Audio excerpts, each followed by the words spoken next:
Hello students, welcome to my channel and இந்த வீடியோல நம்ம என்ன பார்க்க போறோம்னா பார்ட் 10. ஓகேவா? ஸோ பார்ட் 10ல எல்லா சாஃப்ட்வேர்லயும் இம்பார்ட்டன்ட் டாபிக் யூனிட் செட்டப்பாக தான் இருக்கும். சரியா? நீங்க எந்த சாஃப்ட்வேர் எடுத்தாலும் அங்க ஒரு யூனிட்டுங்கிற ஒரு ஆப்ஷன் கண்டிப்பா இல்லாம இருக்காது. 3ds மேக்ஸ்லயும் அந்த மாதிரி இருக்கு. இது வந்து ரொம்ப ரொம்ப இம்பார்ட்டன்ட். 3ds மேக்ஸை பொறுத்த வரைக்கும், ஆட்டோகேடை பொறுத்த வரைக்கும். ஏன்னா நம்ம சிவில் ஃபீல்ட்னாலே டைமென்ஷன்ஸ் தான் ரொம்ப இம்பார்ட்டன்ட். சரி, அந்த ஒவ்வொரு டைமென்ஷனும் யூனிட் இருக்கு. சரி, ஒவ்வொருத்தவங்களும் ஒவ்வொரு யூனிட்ல பண்ணுவாங்க. ஸோ அந்த யூனிட் செட்டப்பை பற்றி தான் இந்த வீடியோவில் கிளியராக பார்க்க போகிறோம். சரியா? ஸோ அப்போ என்ன பண்ணலாம் அப்படின்னா, மங்களகரமாக 3ds மேக்ஸை ஓப்பன் பண்ணுறோம். ஓகேவா? ஸோ இந்த த்ரீ டிஎஸ் மேக்ஸில் யூனிட் செட்டப் அப்படிங்கிறது எங்கே இருக்குது அப்படின்னா, டைரக்டாக இந்த பார்த்தீங்களா இருக்கு கஸ்டமைஸ். இந்த கஸ்டமைஸில் போய் அப்படியே கீழே வாங்க, யூனிட் செட்டப்னு ஒரு ஆப்ஷன் இருக்கும். அதாவது மெனு பார் இந்த பார்த்தீங்களா, மெனு பார் இருக்கு. அதில் கஸ்டமைஸ் அப்படிங்கிற இன்னொரு மெனு பார் இருக்கு. அந்த கஸ்டமைஸை கிளிக் பண்ணும்போது கீழே வந்து பார்த்தீங்கன்னா யூனிட் செட்டப்னு ஒரு ஆப்ஷன் இருக்கும். அந்த யூனிட் செட்டப்பை எடுத்தீங்கன்னா இந்த பார்த்தீங்களா இருக்கு சிஸ்டம். ஃபர்ஸ்ட் இங்கே நிறைய இருக்கும், இதெல்லாம் விட்டுருங்க.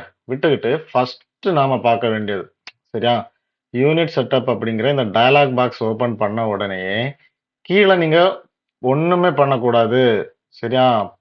இப்போ ஆட்டோகேலன்னு பார்த்தீங்கன்னா நம்ம வந்து டெசிமலில் வைப்போம், டெசிமலில் வச்சுக்கிட்டு ப்ரிசிஷன் வைப்போம், ப்ரிசிஷன் வச்சுக்கிட்டு யூனிட் சென்டிமீட்டரா மில்லிமீட்டரா அந்த மாதிரி கொடுத்து முடிச்சா அது வந்து ஒர்க் அவுட் ஆகிரும். ஆனால் 3ds மேக்ஸ் அப்படி கிடையாது. ஓகேவா? அதை நல்லா புரிஞ்சுக்கோங்க. நிறைய ஸ்டூடெண்ட்ஸ் வந்து எனக்கு கால் பண்ணி கேட்பாங்க. சரியா? என்னோட ஸ்டூடெண்ட்ஸும் கேட்குற ஒரு விஷயம் தான் அது. ஓகேவா? யூனிட் செட்டப் வந்து கரெக்டாக வரமாட்டேங்குது அப்படின்ட்டு. கரெக்டாக சொல்லி கொடுத்தாலும் அவங்க வந்து பண்ணுறது இங்கே தான் பண்ணுவாங்க. இங்கே தான் இருக்குதே, மீட்டர் இருக்கு, சென்டிமீட்டர் இங்கே பண்ணி விட்டுருவாங்க. இல்லைன்னா இங்கே பண்ணுவாங்க, இந்த இருக்குதுல்ல அப்படின்ட்டு. பட் ஃபர்ஸ்ட் பண்ண வேண்டிய விஷயம் என்ன அப்படின்னா, சிஸ்டம் யூனிட் செட்டப்பை எடுத்துக்கணும். இந்த சிஸ்டம் யூனிட் செட்டப்ல சிஸ்டம் யூனிட் ஸ்கேல்னு இருக்கு. இதை யூனிட்டா ஒண்ணா வச்சுக்கோங்க.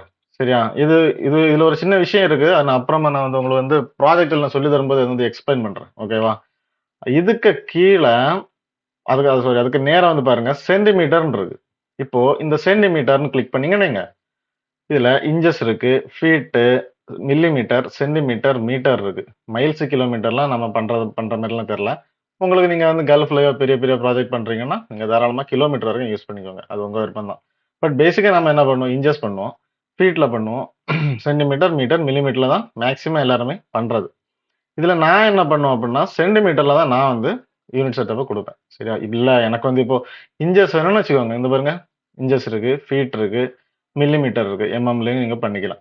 இப்போ நான் ஃபீட்ல வச்சுட்டேன். நீங்க ஃபீட்ல வச்சுக்கிட்டு ஓகே கொடுத்தாச்சு. ஓகே, யூனிட் செட்டப் முடிஞ்சிச்சு அப்படின்னு தயவு செஞ்சு நினைக்காதுங்க. சரியா? இங்க நீங்க கொடுத்தாச்சு.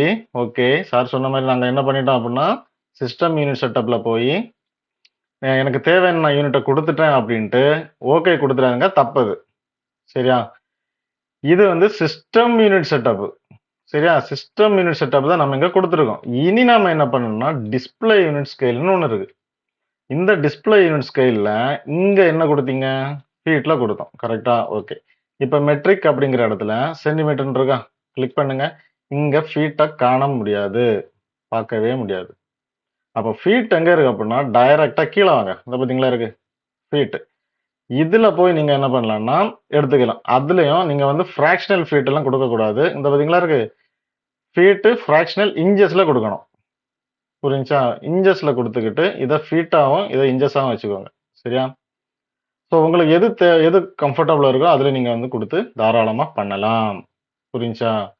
அப்போ இங்க நீங்க சென்டிமீட்டர் அப்படின்னு நீங்க கொடுத்தீங்கன்னா நீங்க இங்க அந்த சென்டிமீட்டர் இருக்காது. அப்ப நீங்க என்ன பண்ணணும், மெட்ரிக்ல போகணும். இதெல்லாம் மெட்ரிக் வேல்யூ. அதாவது இதுக்கு உள்ளாடி இருக்கு பாருங்க, மைல்ஸ், மில்லிமீட்டர், சென்டிமீட்டர், மீட்டர்லாம் வந்து மெட்ரிக் வேல்யூ. சரியா? ஸோ அப்போ நீங்க என்ன பண்றீங்க அப்படின்னா இங்க கொடுத்துக்கோங்க. சென்டிமீட்டர் மெட்ரிக் வேல்யூ சூஸ் பண்ணும்போது இங்கேயும், ஸ்டாண்டர்ட் வேல்யூ சூஸ் பண்ணும்போது இங்கே நீங்க கொடுத்துட்டீங்கன்னா உங்க யூனிட் செட்டப் கரெக்டா இருக்கும்னு அர்த்தம். புரிஞ்சா? ஸோ இதுதான் யூனிட் செட்டப். ஸோ ரொம்ப இம்பார்ட்டன்ட். ஒரு 4 வாட்டி, ஒன்றுக்கு ஒரு 10 வாட்டி போட்டு பாருங்க. சரியா? அப்பதான் உங்களுக்கு வந்து அந்த யூனிட் செட்டப்போட கான்செப்ட் வந்து ஃபுல்ஃபில் ஆகும் உங்களுக்கு. சரியா? யூனிட் செட்டப் தெரியாம 3ds மேக்ஸ்ல ஒன்றும் பண்ண முடியாது. நீங்க எவ்வளவுதான் நீங்க பெரிய டிசைன் பண்ணாலும் சரி, பேசிக் குட்டி குட்டி டாபிக்ஸ் எல்லாம் நிறைய படிச்சு வச்சிருந்தாலும் சரி, இந்த யூனிட் செட்டப் சரியா தெரில அப்படின்னா உங்களால ஒரு ப்ராஜெக்டை தொடங்கவே முடியாதுன்னு சொல்றேன். சரியா? ஏன்னா ஒரு ப்ராஜெக்ட் பிளான் இம்போர்ட் பண்ணணும்னா, நீங்க இம்போர்ட் பண்ணும்போது யூனிட் செட்டப் கரெக்ட்டா இருக்கணும். தப்பா வந்துச்சுன்னு வச்சுக்கோங்க, அது வந்து ஸ்கேல் மாறி போயிரும். ஸ்கேல் மாறி போச்சுன்னா, ஒண்ணும் பண்ண முடியாது. ஓகேவா?